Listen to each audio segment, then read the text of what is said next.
Estamos de volta no nosso estudo sobre o desenrolar da história da vida da igreja, desde os apóstolos até a pré-reforma.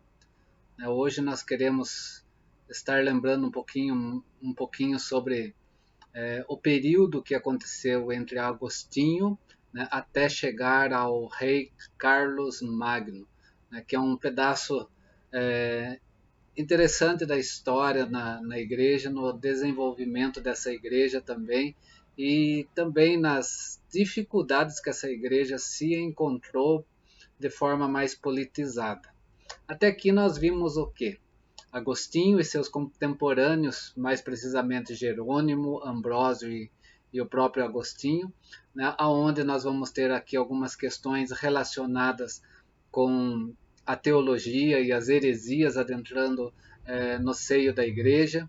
Nós vamos ter ali com Donato o donatismo, com Pelágio o pelagianismo, com os seguidores de Pelágio, que tentaram fazer uma junção entre Donato e Pelágio, que surgiu então o semi-pelagianismo, e depois desse semi-pelagianismo trabalhado através da teologia augustiniana, de Agostinho, nós vamos ter o semi-agostinismo. Tudo isso está no vídeo anterior que nós estivemos estudando. Na igreja, como teologia, nesse período nós temos um conflito sobre a graça através dessas questões, do donatismo, do pelagianismo e do semi-pelagianismo. Agostinho via o homem como morto, o que nós vimos no vídeo anterior. A graça era interna e irresistível e a salvação dada por Deus.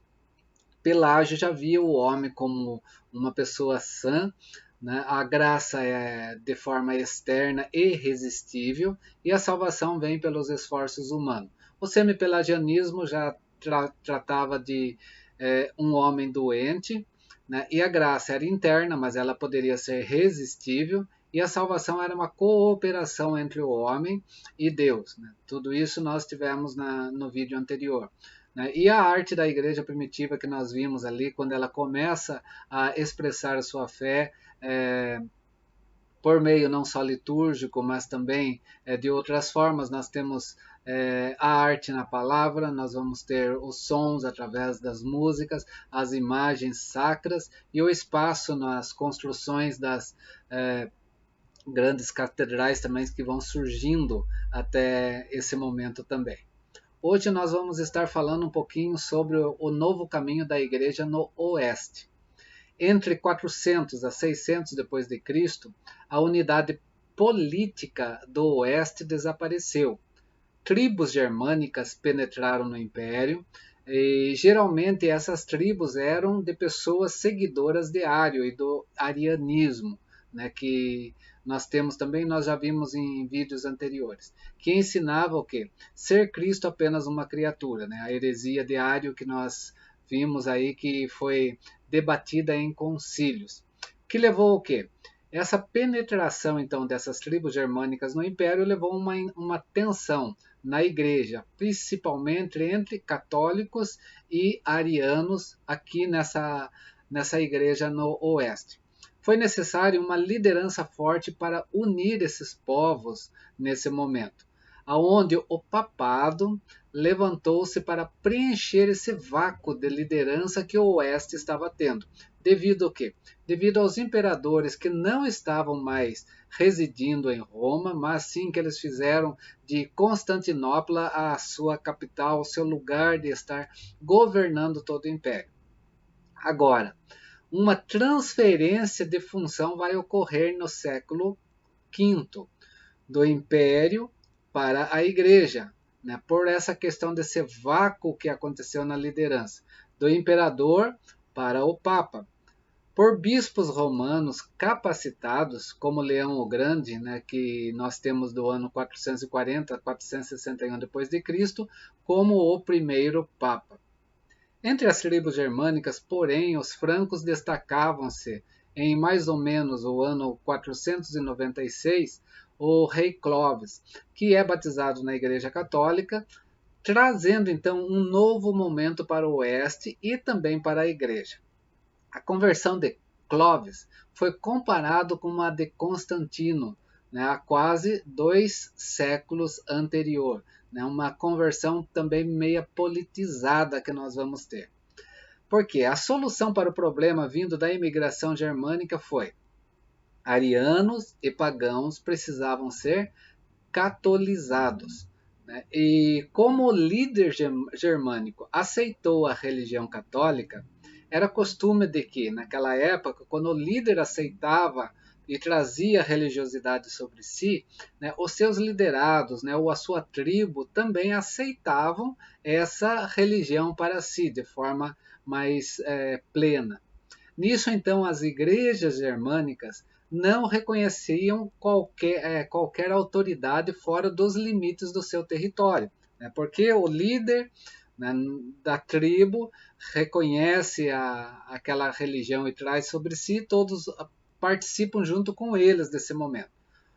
Logo, então essas igrejas germânicas que vêm dessas tribos germânicas não vão reconhecer qualquer autoridade fora do limite do seu território, sendo então liderados por quem? Pelos seus reis e não pelo Papa em Roma. Né? Os reis, né, que vão trazer então a religião para o povo e o povo passa então o quê? Seguir a religião do rei, né? Não precisamente a do Papa em Roma. E essas igrejas, então, conhecidas como as igrejas ali dos francos, tornou-se uma igreja também rica, uma igreja forte, poderosa, porém conservadora da cultura antiga.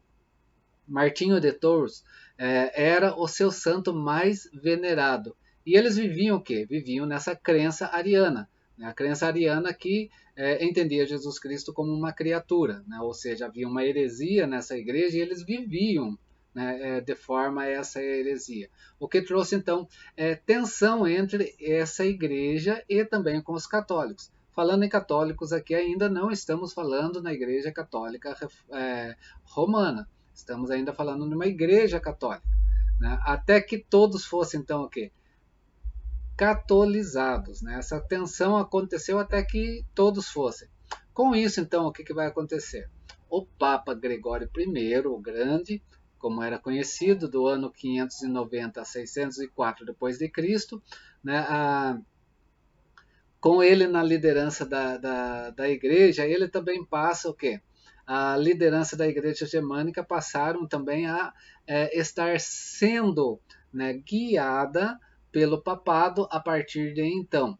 Né? Gregório foi assim, então, agora, o primeiro papa a afirmar que tinha o quê? Que tinha poder secular, fortalecendo assim a hierarquia da igreja católica, trazendo a base do estado eclesiástico papal que vai acontecer. Né? Também, quando ele afirma que ele tinha o poder secular, ele está fortalecendo também o monaquismo, o qual ele dá apoio, né, aos mosteiros. Né? Ele foi aquele que também revisou a liturgia. Né? Nós ouvimos falar muito da liturgia ou do canto gregoriano, vem justamente de Gregório. Ele vai revisar a liturgia na vida da igreja, mas um porém na vida de Gregório, ele vai também deformar a graça.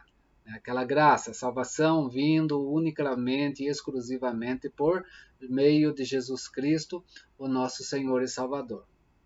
Ele vai então trazer uma deformação nisso que as Escrituras Sagradas trazem. Bento de Núrsia estabelece o quê? Um mosteiro, então, em Monte Cassino, na Itália, no ano 529, né, nesse período de Gregório, iniciando, então, uma reforma também na vida monástica. De que forma? Em termos de pobreza, de castidade, que seria o celibato, em obediência, mas obediência a quem? Ao abade, né, dos mosteiros, né, numa visão de uma moralidade dupla, que nós vamos ter. Nós já vimos em vídeos anteriores sobre essa questão da moralidade.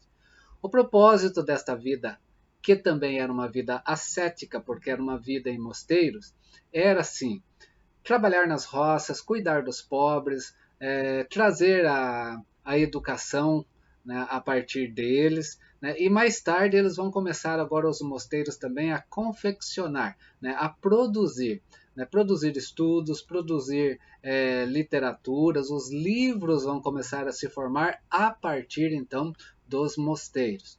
Mas o propósito central era o quê? A prática das horas de oração no culto coral comunitário, né, que era a forma litúrgica que esses mosteiros começam então a agir, né, num programa chamado beneditino, disseminado por Gregório.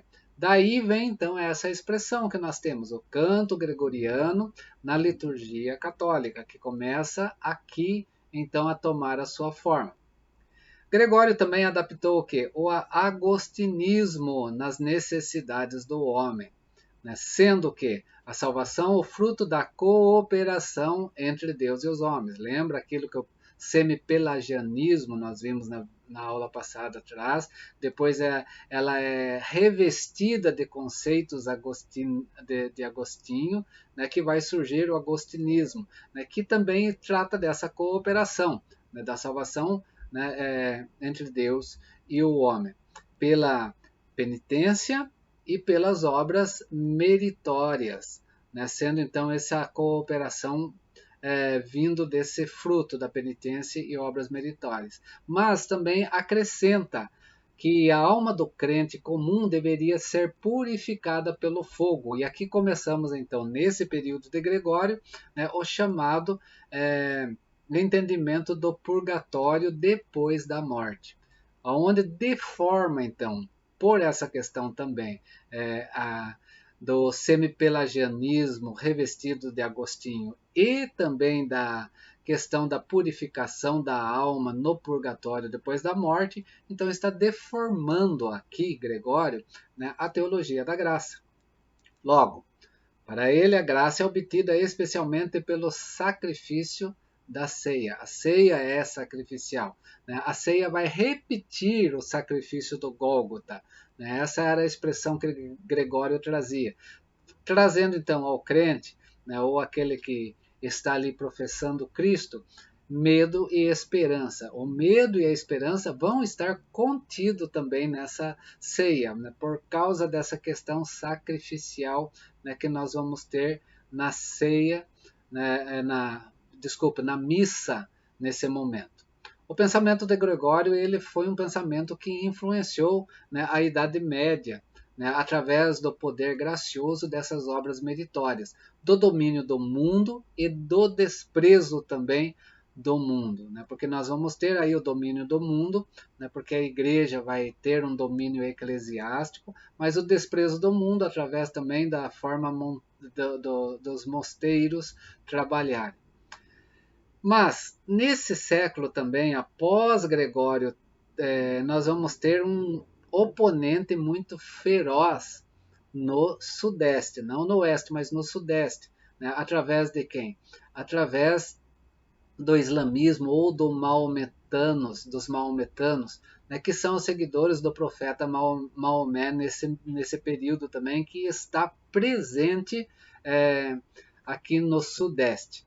Que eles tinham também o quê? Uma forte visão, os maometanos, missionária imperialistas, de trazer então a realidade de Alá como o único Deus para todos os povos, né? Onde eles nessa visão missionária e nas suas guerras chamadas guerras santas também, eles vão conquistar Damasco, Jerusalém, Egito, Pérsia, Cartago e Espanha, e vão disseminar então o que? Esse pensamento em Alá como o Deus e Maomé como o seu profeta, onde o islamismo então vai ter uma força grande nesse momento, nesses locais. Aqui em Gregório nós vamos ter então o que? A transição da Igreja Católica para agora sim Igreja Católica Romana. Aqui que começa toda essa transição. Mas também vai ter o que? Uma transição do cristianismo intruso na cultura antiga dos germanos para ser o que? líder dos novos povos, né? Ou como deveria agora viver o cristianismo na sua plenitude, por quê? Por ser agora, né, um império que tem uma visão cristocêntrica através do papado. Aqui então nós vamos ter o que em Gregório? Fortalecimento do papado, nós vamos ter em Gregório o favorecimento dos mosteiros, do monaquismo e a deformação da graça. Até aqui que nós podemos ver então a partir de Gregório. Falando sobre a Europa, as missões também, né, de catolização, né, ela vai ser abrangente também e vai, né, buscar atingir toda a Europa. Nos primeiros séculos da expansão da igreja, nós vemos que isso foi espontânea, né, começando com os apóstolos, né, e na igreja primitiva, né, como algo natural. Mas agora, século VI, né, saímos do século V para o século VI, os mosteiros que tiveram força em Gregório, né, os mosteiros ocidentais começam agora uma atividade também missionária. Né, e nessa atividade missionária, a visão dos mosteiros não era, né, o povo de forma geral, mas eles tinham um esquema de sair em grupo de 12, de 12 monges, mas eles não tinham uma organização central para trabalhar essa questão. Os monges mantiveram alto padrão de cultura. Eram pessoas, né, que tinham conhecimento, tanto é que eles eram que produziam as literaturas nesse período, né? Não vamos esquecer disso. Né? Eles que traziam os ensinos para a vida da igreja. E eles tiveram como alvo inicial, então, da sua ação missionária os líderes, né? Pessoas que lideravam, né? Sem motivação no evangelho. A motivação deles era aquilo que os mosteiros traziam, o ascetismo. Né? E através do ascetismo, então, que eles vão estar fazendo a sua missão acontecer. Esses monges, eles eram oriundos da Irlanda e da Inglaterra. Patrício, um celta, ele levou o evangelho aos escoceses que moravam na Irlanda, possivelmente no ano 432 depois de Cristo. Dali, no século VI, então, esses se espalharam para a Itália e chegaram até a Islândia. Em 564, em 63 depois de Cristo, Columbano, né, o Columba, foi para a Escócia. Por volta do ano 600, ele pregou a penitência em toda a parte da Europa do Sul. Mais tarde, os ingleses começam a construir a igreja nas bases lançadas também por esses irlandeses. Em 596 depois de Cristo, também Gregório mandou o abade Agostinho com 40 monges para a Inglaterra, para também evangelizar, com a ordem de também acomodarem aos costumes religiosos pagãos, fazendo então uma catolização da Inglaterra e uma catolização da Europa, que era aquilo que ele queria fazer para unir, né, para trazer, né, uma só nação cristianizada, né, mais catolizada. Né. Willibrord e Bonastio ou Winfred foram os missionários ingleses de destaque. Willibrord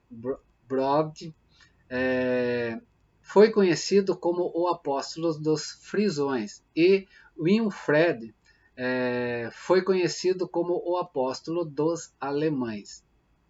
Somente com o imperador Carlos Magno do ano 768 a 814 depois de Cristo, o cristianismo chegou através da força, não de forma espontânea, entre saxões no noroeste da Alemanha. Então, a Alemanha ela foi também cristianizada, ela foi catolizada, mas ela não foi de forma espontânea. Carlos Magno vai usar da força para que os saxões, então, também se tornassem da religião católica. O povo germânico ele não compreendia o escândalo da cruz, aquilo que Paulo fala em 1 Coríntios. Por quê? O evangelho já estava acomodado às necessidades do homem, porque era isso que começou lá com Bonifácio, é, com Gregório, desculpa. Gregório ele queria que isso acontecesse, né? E foi a partir desse momento então que o evangelho, né, não passa a ter esse caráter, né, do escândalo lá da cruz em Cristo Jesus, mas algo acomodado às necessidades do homem. Assim como os gregos pensavam de maneira especulativa, que nós vimos em vídeos anteriores, os romanos de maneira jurídica, que nós vimos em vídeos anteriores, os germânicos começaram a pensar em termos de honra, fidelidade e luta, onde os méritos então foram combinados com a graça, né? Nessa cooperação do homem com Deus, sendo que agora, no batismo, né, o discípulo faz uma aliança. E essa aliança é com o Rei Cristo, o pelejador forte contra Satanás. E de todas as sortes de meios misteriosos, então, tornam a graça disponível ao homem. Então, nós temos aqui também um pouco da religião de mistérios que nós vimos nos vídeos anteriores. Por causa do quê? Daquelas questões dos povos, da cultura pagã que havia e que foi também acomodada junto a essa igreja. Então, o que nós temos? O povo germânico aqui, em vez de pensar em Cristo como Salvador, eles pensavam em Cristo como o Rei, né, o qual eles fizeram uma aliança. E essa aliança se dá, então, através do batismo. Essa é a forma de entendimento germânico, então, na cristianização sobre as suas vidas. Esse processo da cristianização foi completado no início do século XII. Então começa lá no século V, depois tem essa força no século VI, mas ela vai se completar somente no século XII, onde os países, então, os escandinavos, foram os últimos na Europa a serem alcançados. Entre o século VIII e o século XII, os eslavos foram evangelizados por Roma e por Constantinopla. Mas na Rússia, na sua totalidade, a evangelização vai se dar através de Constantinopla. Aquilo que eu falei sobre a arte no sentido das catedrais, né, a diferença entre as catedrais no oeste e as catedrais no leste, principalmente a questão aí da Rússia, por uma questão de Constantinopla também. A igreja no reino de Carlos Magno, nós vamos ter aqui algumas questões que vão acontecer. Em 732 d.C., Carlos Martelo, rei dos francos, ele faz o quê? Ele derrota os maometanos. Lembra que eu falei que os maometanos crescem, se espalham em alguns locais, mas agora, através de Carlos Martelo, rei dos francos, então eles derrotam esses maometanos, salvando o quê? O império e a igreja, né? O seu império e a igreja. Mais tarde, o Papa vai convencer Pepino, que é filho de Carlos, né, que Constantino o Grande tinha transferido para o Papa a autoridade na Itália e nas províncias ocidentais para o governo, né, conhecido como o documento A Doação Constantina, um documento que futuramente, né, vai ser comprovado que era falso. Mas Pepino, por esse documento, vai ajudar então o Papa a forçar a tribo dos longobardos a se distanciarem do papado, sendo então estabelecido em Roma, no ano 756 d.C., o Estado Eclesiástico. Aqui nós começamos o Estado Eclesiástico, com base aonde? Na obra de Gregório o Grande, que nós vimos agora anteriormente. Carlos o Grande, do ano 768 a 814, ele vai continuar o que Pepino, que era o seu pai, tinha começado. Então, na Europa do Oeste, torna-se então um corpo poderoso onde a igreja e não o Papa era a alma do império. O propósito de Carlo o Grande era o quê? O estabelecimento de uma teocracia universal, considerando a si mesmo ele como o segundo Davi, né, que vai conduzir esse povo na presença de Deus. Nessa teocracia então universal, a cultura antiga que tinha lá dos germanos e a natureza germânica também vão se unir aqui, sob a liderança o quê? Do cristianismo, desse cristianismo que também não está bem caracterizado de forma bíblica. No centro dessa unidade estava o quê? A escola da corte, com um programa de reforma organizada. Né? Começou uma reforma aqui na vida dessa igreja. Reforma da liturgia, do aconselhamento pastoral, da pregação, da catequização e da mordomia. No ano de 800 depois de Cristo, no dia de Natal em Roma, Carlos foi coroado imperador do Império Romano pelo Papa Leão III. Agora, então, a Igreja e o Estado se tornam aliados, uma Igreja e um Estado. Né? Começa agora, então, a andar juntos, né? não um nem o outro, agora ambos andando juntos. No século IX, então, ocorre vários desenvolvimentos espirituais na vida dessa igreja agora. João Scotto Erigeno, que era um místico, ele traduziu muitos escritos orientais, e esses escritos orientais mais tarde vai influenciar também os mosteiros, né, quando vão estar fazendo os estudos e também escrevendo, né, os livros. Mas é no século X que passou a ser conhecido como século escuro, né, nesse período da Idade Média, onde tanto a igreja como a cultura em geral atingiu o seu ponto mais baixo. A igreja começa a declinar, né? A cultura também começa a declinar aqui na Idade Média, nesse período negro da Idade Média, ou escuro da Idade Média. Por quê? Porque não havia agora uma liderança forte, a liderança perde a força. O papado nessa época ficou conhecido como pornocracia, né? Ou governo pela obscenidade. Por quê? Por causa da imoralidade grosseira de vários papas, onde precisamente em 80 anos houve uma sucessão de 24 papas. Então nós vamos ter aqui um período onde a liderança perde toda a sua força, né, por causa dessas questões que adentram na história da igreja.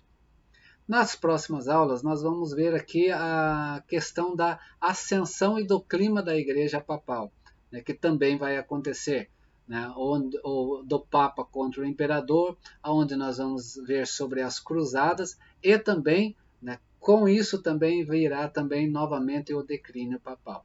Nós vamos estar então atentando para isso nas próximas aulas. Espero que tenha compreendido um pouco sobre esse período germânico na história da Igreja, né, através do primeiro Papa e da transição que nós temos então da Igreja Católica para a Igreja Católica Romana, né, o seu declínio na Idade Média que nós conhecemos, né, e agora nós vamos começar a ver o que? Novamente uma ascensão e o clímax da igreja papal, mas depois dessa ascensão e clímax dessa igreja, né, e a igreja, o Papa vai estar, né, contra o imperador, porque nós vamos ter brigas aqui, brigas politizadas, né, nesse período, né, nós vamos ter aqui um período também de cruzadas, das guerras contra os maometanos também, né, e o declínio papal que vai acontecer também nesse período por causa das políticas eclesiásticas e políticas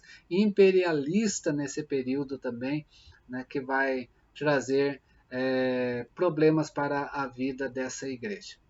Que possamos compreender isso a próxima semana um pouquinho mais. Estamos quase chegando na Renascença, né, e logo nós estamos encerrando esse período de conhecimento do desenvolvimento da história que chegou até nós e está presente ainda em nossas vidas. Ok? Nos vemos na próxima. Forte abraço e até lá!